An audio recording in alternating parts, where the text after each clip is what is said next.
and let the one who has no sword sell his cloak and buy one. Alright, we've got the Walther PDP for field stripping for cleaning today. Gonna check it, no magazine, nothing in the chamber. Gonna go ahead and pull the trigger.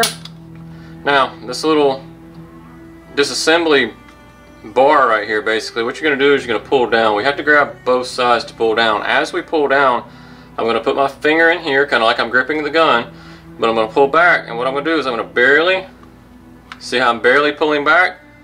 Relieve a little tension. I'm gonna pull down on that. Now I can push that forward just like that. Disassembled. This is all we have to do to clean this one. For the slide, we're gonna push forward on the spring and rod and pull back like that. So we're gonna push forward and back, forward, just like that. Same thing with the barrel, forward and out. Now this is ready to clean. Now we're gonna put it back together.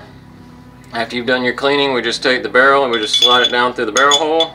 Slide it, let it kind of fall down in there, just like that. And if it gets sideways or something down in there, it's no big deal. You just straighten it back out, just like that. And the part that you can see spring on is the front. This is not the front, this is the rear. This is the front, goes toward the front here. And we're gonna seat it down in that little notch right there. So we're gonna take this, seat it down in the notch. Just like that, it's seated. Now we're going to take it, we're going to take our little rail grooves right here, right there and right there. We're going to insert our little wings. If you can see them right there, we're just going to insert them in, pull it all the way back, just like that. Now it's ready to go do some shooting. I'm Spencer, Small Arms Instructor at Defense Training. I hope this video helps you in your daily care of small arms.